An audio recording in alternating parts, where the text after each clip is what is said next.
Então vamos ao Simonetti. Simonetti é um livro que eu não sei se vocês já tinham tido a oportunidade de ler, mas ele é um livro daqueles que a gente tem que engolir para a vida. Em psicologia hospitalar ele é muito útil, ele é muito importante. Vocês vão reparar que ele é muito citado, ele aparece em vários lugares. Então ele faz muito bem a função dele de ser um manual de orientação, né? Ele até explica isso, que o objetivo dele é fazer como se fosse um mapa para poder te orientar para onde você vai, o que é que você tem que fazer e tudo mais. Né? E ele divide esse livro em duas partes, que depois ele explica, e vocês vão perceber ao longo da leitura que, apesar dele ser dividido em duas partes, essas duas partes elas conversam o tempo todo e elas são a mesma coisa. Que é muito difícil você separar a noção de diagnóstico da intervenção terapêutica de fato.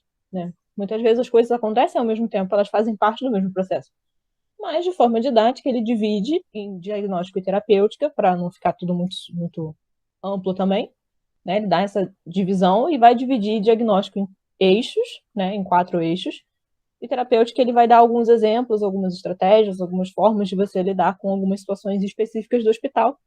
Né? E ele é muito útil nesse ponto, porque se você não tem muita noção, ele te ajuda até a pensar como fazer determinadas coisas. Né? Ele é muito bom para orientar mesmo. E aí é um daqueles livros que a gente sempre fala que é bom ler para a vida, porque ele vai ser sempre muito útil. Volta e meia a gente volta nele. Oi, Natália.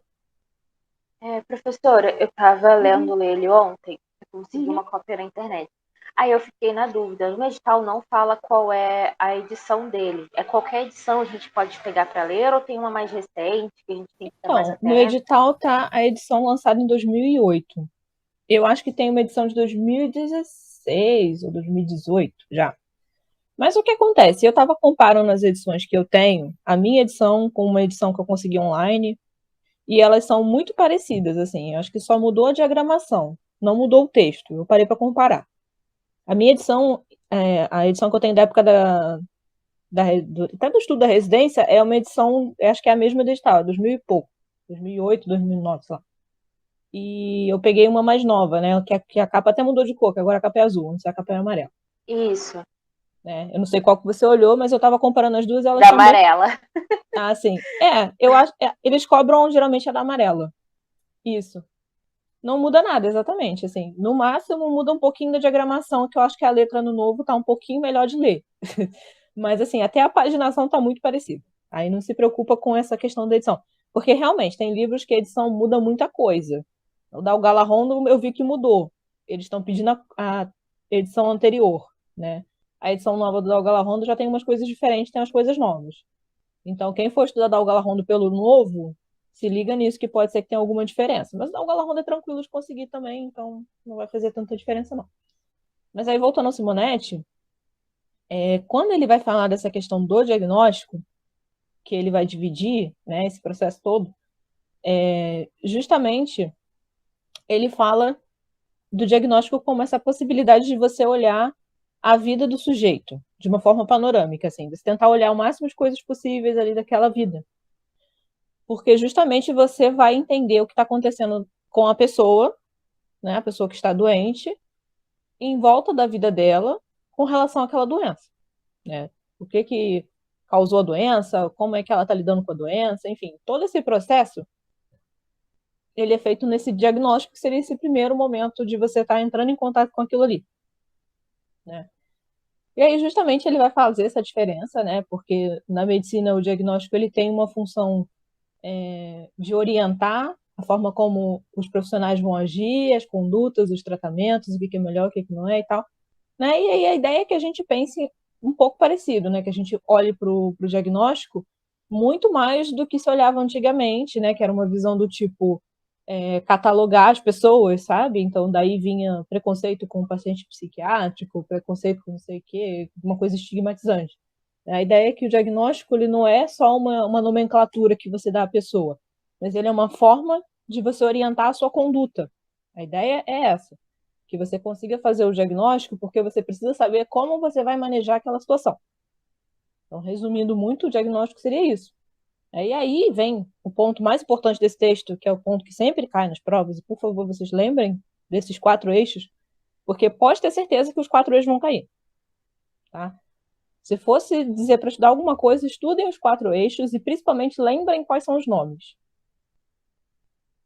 Por quê? Porque justamente, apesar dele dividir, sabendo que quando ele divide, ele está sendo didático, porque na prática as coisas todas muitas vezes vão se misturar, esses conceitos eles são muito importantes para pensar o trabalho. Tá? E uma coisa importante, o Simonetti é psicanalista, então ele vai fazer algumas leituras com base nisso, tanto que um dos eixos é o transferencial, que é um conceito para quem trabalha com psicanálise mais forte, né? Para outras linhas talvez não seja tão importante, mas é interessante a gente entender qual é a ideia desse termo nesse caso, tá? Mas aí, justamente, são 4 eixos, e é importante que a gente lembre quais são os 4 e entenda por que são esses e como eles funcionam.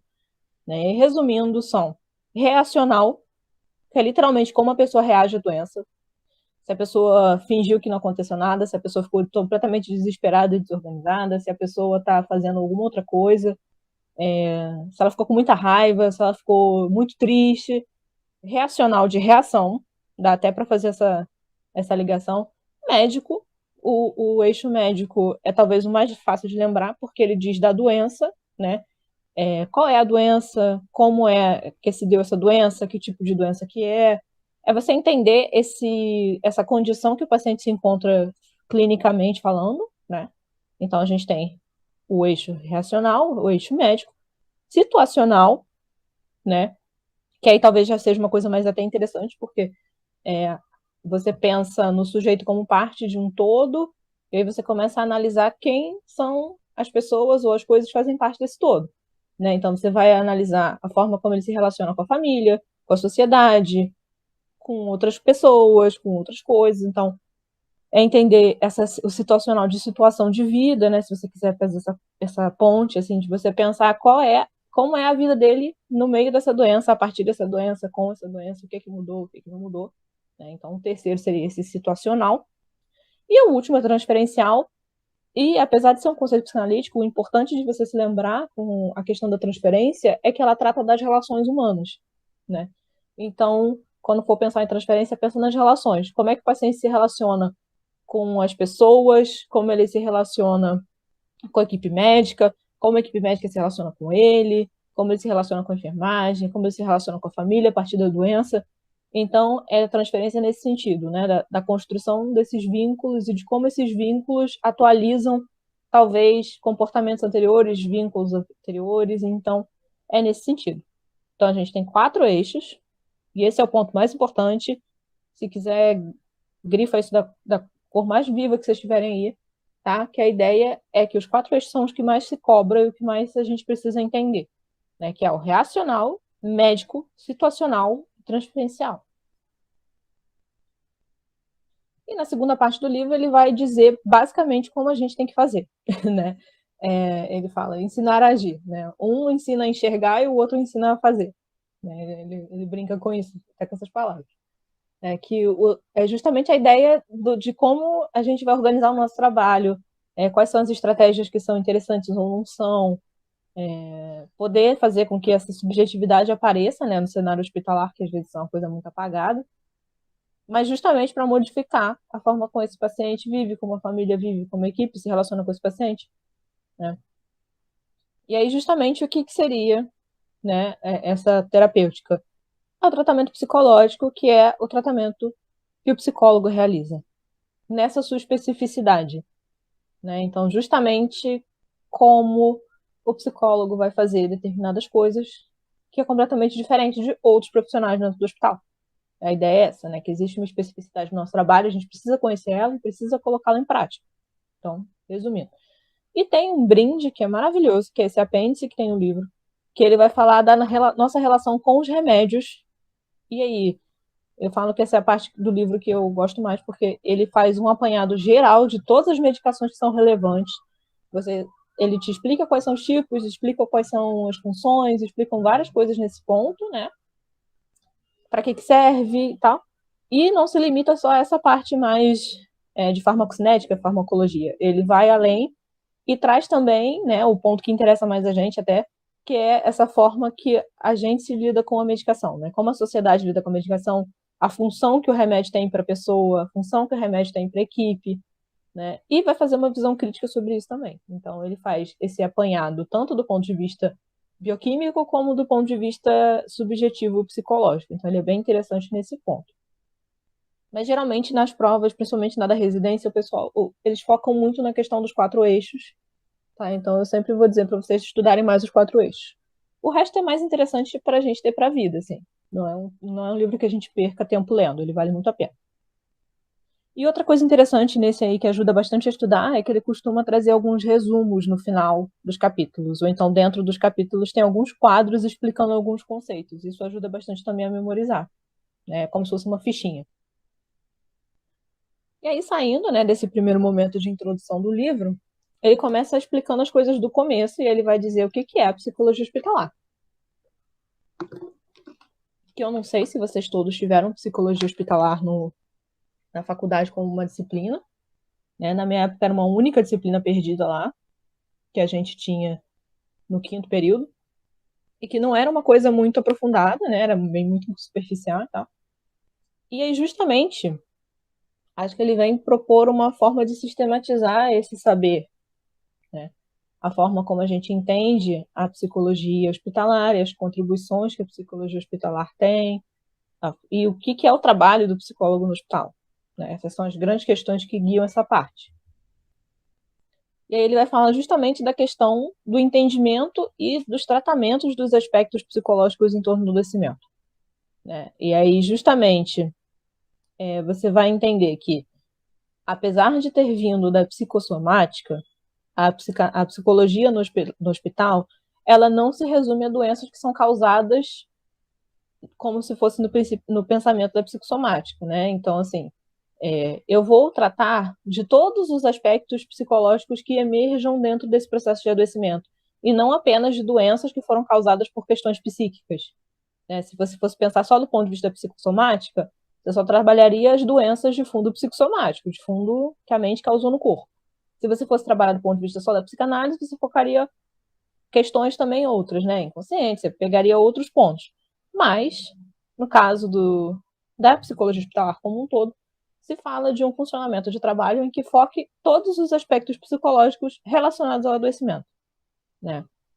E aí ele vai justamente definir o que são esses aspectos, né? Então ele vai falar, né, dos sentimentos, desejos, a fala, os pensamentos, os comportamentos, as fantasias, as lembranças, as crenças, os sonhos, conflitos, estilo de vida e o próprio estilo de adoecer, né? Então, quando a gente pensa nos aspectos psicológicos, a gente tem que pensar em toda essa vivência que o sujeito tem com a doença, né? E aí ele vai trazer 4 conceitos que justamente vão ampliar um pouco essa visão, para além até do que seria se você ficar só focado na psicossomática, né? Que é a visão do aspecto psicológico como desencadeador de um processo de doença, como agravante de um processo de doença, ou como algo que mantém a doença ativa, a doença acontecendo, e ainda, né, um aspecto psicológico que fosse consequência de um processo de adoecimento.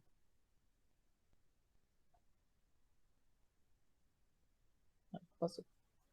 E aí, justamente, ele traz, né, os conceitos, e ele vai falar justamente desse primeiro, né, que é a ideia de causa e efeito, que é muito o processo do psicossomático, né, aquela ideia de que foi o processo psíquico que causou a doença, novamente explicando o desencadeante como toda essa vivência psicológica que pode, de forma consciente ou não, levar a algum tipo de doença, né? Mas é o que acontece. A diferença desse para o primeiro é que no caso do desencadeante já existia uma possibilidade, existia uma vulnerabilidade ali naquele sujeito, existia alguma questão, né? E física mesmo. E aí o quadro psicológico meio que favorece que essa questão se desenvolva ou mais rápido ou de uma determinada forma, né? É como se fosse um efeito dominó, né? Já tinha uma coisa acontecendo, e aí vem o fator emocional e faz essa coisa se acelerar ou faz essa coisa acontecer de fato. No agravante, esse aspecto psicológico, ele vai piorar uma situação que já existe, né? Você já tem uma doença e aí você tem um quadro depressivo, você tem um quadro de ansiedade e aí toda a sua relação com a doença é uma relação ainda mais difícil porque psicologicamente você não consegue lidar bem com aquilo, por exemplo, né? Como consequência, pode ser que se trate de uma de uma situação que aparece psicologicamente depois do tratamento, né? A pessoa que apresenta um quadro depressivo após um tratamento oncológico, uma pessoa que apresenta um quadro de ansiedade após descobrir determinada situação, né? Então, é mais a ideia de que uma coisa que vem depois, né? E no caso da manutenção, ele entra num conceito que depois a gente vai ver melhor, que é o do ganho secundário, né? Que às vezes um aspecto psicológico faz com que a pessoa se sinta numa certa necessidade de manter aquela situação, né? Se mantém, não é que a pessoa necessariamente de propósito se mantenha doente, mas estando doente ela consegue não precisar trabalhar porque recebe um auxílio invalidez, enfim, né? É essa ideia de que existem situações psicológicas que fazem com que as pessoas entendam que a doença tem algum tipo de benefício, mesmo que isso não seja uma coisa tão direta, né? Às vezes não é uma coisa premeditada ou proposital, mas é uma coisa que acaba acontecendo. Mais à frente ele vai entrar melhor nessa questão do ganho secundário, né? E aí justamente ele vai diferenciar a psicologia hospitalar no foco, no objetivo e no objeto para a gente entender mais didaticamente o que seria, né? O foco, como já foi dito, é esse aspecto psicológico do adoecimento, né? O objetivo é restituir o lugar de sujeito ao sujeito no meio desse adoecimento, que muitas vezes a subjetividade vai sendo anulada pelos tratamentos e pela vida dentro do sistema de saúde, né? E o objeto, né, que é o mais interessante, é quem é que a gente vai intervir, onde a gente vai intervir. O objeto é o paciente, mas também, isso é importante, a família, a equipe, né? E aí, desses três, todos eles vão ser considerados um a um, né? Separadamente, mas ao mesmo tempo na relação entre eles. Então, eu vou tratar o paciente sozinho, a família sozinha, a equipe sozinha. Mas aí também eu preciso considerar a relação do paciente com a família, do paciente com a equipe, da equipe com a família, da família com o paciente. Então, tudo isso será considerado, né? E justamente com a função de ajudar nesse relacionamento. Então, dentro da psicologia hospitalar, uma das grandes funções que a gente tem é a de mediação, né? E aí a mediação da comunicação, é a mediação de conflitos, é a mediação de vários tipos de situação, né? Você tem uma necessidade grande de agir como mediador. Faz parte muito do trabalho, né?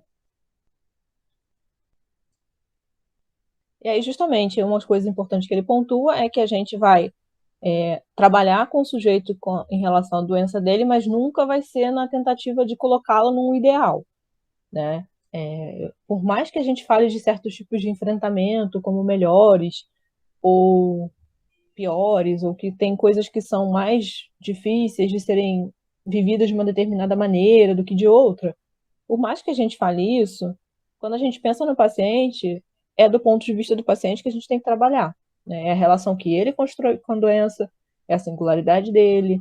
Então, é entender que não é porque o paciente está numa posição existencial que torna as coisas mais difíceis que a gente tem que mudar isso, que a gente tem que deslocar isso 100%, sabe? Se isso acontecer, muito bom, mas o objetivo não é encaixar o paciente no que seria o ideal de paciente, né? Aquela pessoa que colabora, que não atrapalha, enfim, né? Isso a gente vê muito no hospital, né? Uma visão do que seria um sujeito normal, um sujeito que está num tratamento bem, né? Aquele que não chora, aquele que não reclama, aquela pessoa super simpática. Às vezes isso não é possível. Então, a nossa função não é a de adaptar as pessoas, nem de tornar as pessoas exatamente o que se esperam delas. E, né, no caso, o nosso grande valor, nosso grande foco é a subjetividade, né?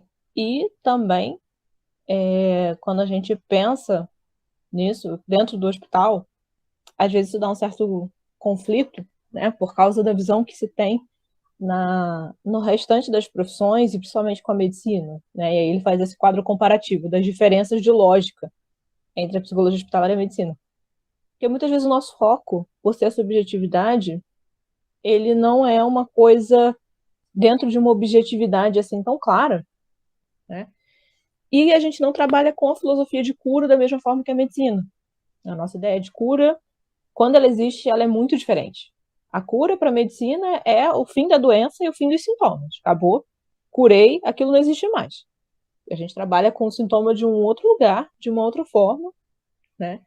Inclusive, muitas coisas não são possíveis de serem eliminadas, né? Isso também precisa ser considerado.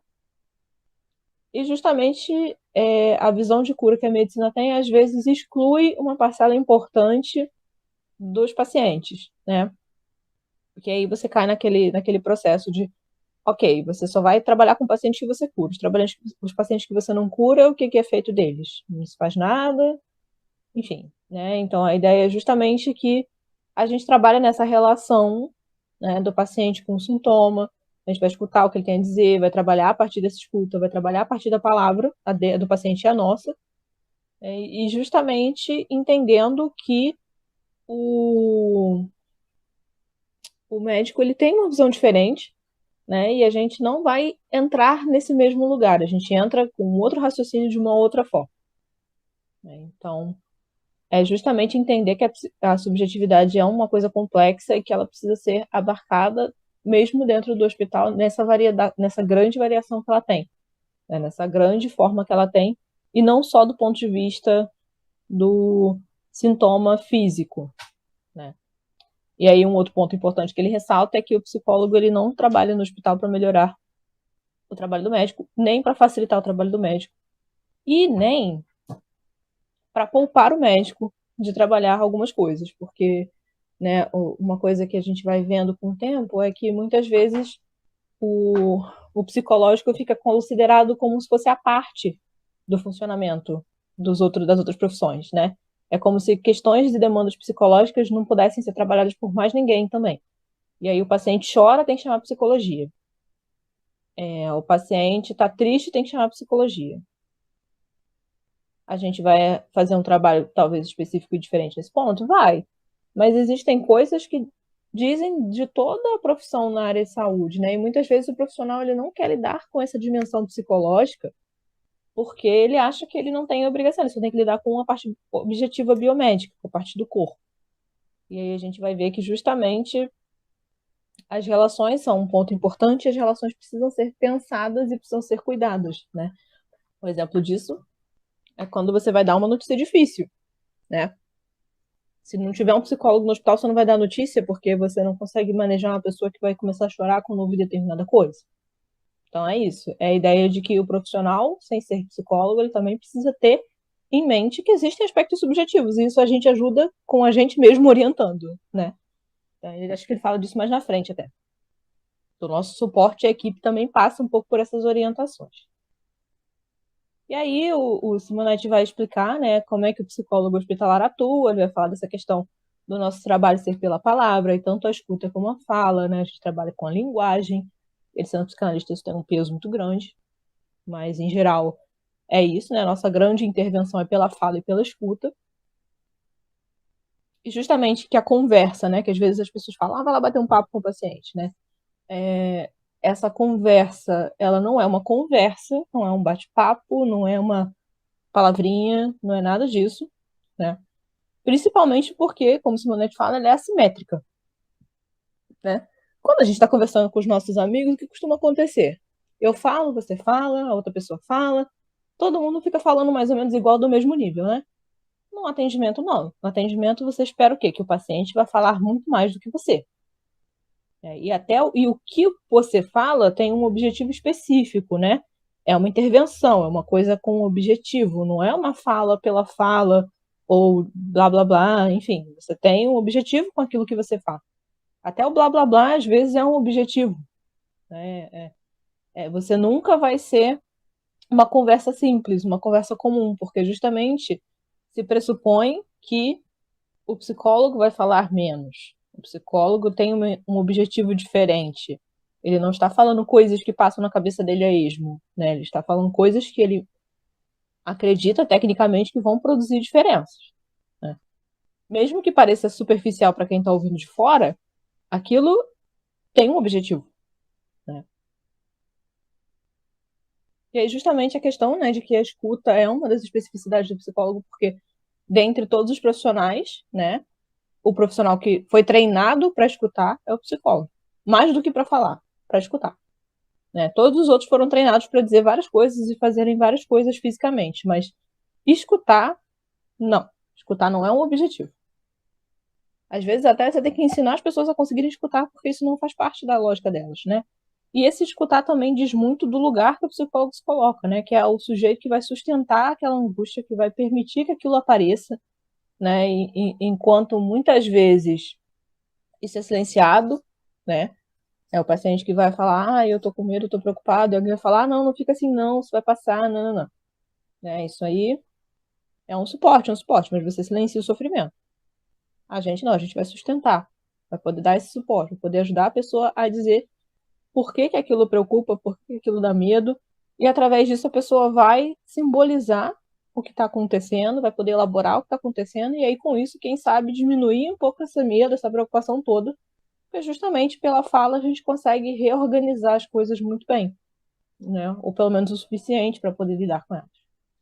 E aí, justamente, o Simonetti, nessa questão da técnica com a fala, ele vai falar de duas, né? Com a fala no sentido do trabalho psicológico, não necessariamente da fala. Que é a questão da escuta analítica, né? De você escutar com um objetivo, escutar com atenção, escutar de forma completa, né? E o manejo da situação. No finalzinho desse capítulo ele traz esse esqueminha, né? É interessante para lembrar o que é o que faz a psicologia hospitalar e tudo mais. E aí ele entra no diagnóstico, né? Que é essa primeira parte. E aí, justamente, qual é a ideia de se fazer um diagnóstico? Né? Então, principalmente, a ideia de fazer um diagnóstico é que ele vai ser uma hipótese para o trabalho. Ou seja, ele vai te ajudar a pensar no que você vai tomar de atitude. Só que ele não tem função de ser uma coisa fechada, definitiva para sempre. Então, por exemplo, eu acho que fulano tem transtorno bipolar. Tá. E, primeiro, o que você faz a partir disso? Segundo, esse diagnóstico, o que ele vai fazer? Você vai fazer o quê? O que vai trazer de diferença na vida dele? Isso é só um nome para você dizer que tem alguma coisa e não vai fazer mais nada, vai ficar por isso mesmo. Então, justamente a ideia de que você não tem um diagnóstico fechado, né, no sentido mais, enfim, formal, digamos assim, mas que você tem hipóteses e você vai trabalhar com elas dentro da internação. Então, assim, eu tenho a hipótese de que o paciente está deprimido com base na história de vida dele, com base nos sintomas que ele está apresentando, com base na. Ok. Isso é um diagnóstico clínico complexo? Não, isso é uma hipótese para poder trabalhar. Né? Então, ele até vai fazer essa diferença depois de diagnóstico com psicodiagnóstico, porque justamente nesse diagnóstico que ele está falando, dentro da psicologia hospitalar, você está diante de uma situação pontual, né? E você tem que fazer o olhar mais abrangente possível daquela situação. Né? Quando você pensa em psicodiagnóstico, não, você está pensando numa coisa muito mais ampla, você tem muito mais recursos, você usa testes, você usa várias coisas que são muito maiores, muito mais complexas, justamente para poder entender melhor aquele contexto. Às vezes, nesse caso, no hospital, você só vai conseguir fazer um atendimento, você precisa pensar em como você vai dar conta disso. Então, esse processo de diagnóstico, ele é um processo muito voltado para essa parte mais das intervenções, né? A minha conclusão do diagnóstico vai fazer com que eu trabalhe determinadas coisas com o paciente naquele momento. Eu não vou ter tempo de elaborar muitas coisas, eu não vou ter tempo de aprofundar todos os pontos que seriam importantes para eu fechar um psicodiagnóstico. Então, a ideia é justamente que com o diagnóstico a gente consiga facilitar esse tratamento, né? Porque justamente quanto melhor a gente conseguir fazer esse diagnóstico, melhor fica para poder fazer uma intervenção, né? Ele ajuda também na forma como a gente vai falar com os outros profissionais, porque muitas vezes isso é uma questão importante, né? A gente usa algumas palavras que as pessoas também usam e que elas nem sempre têm o mesmo significado ou que elas têm significados muito parecidos, mas não exatamente iguais.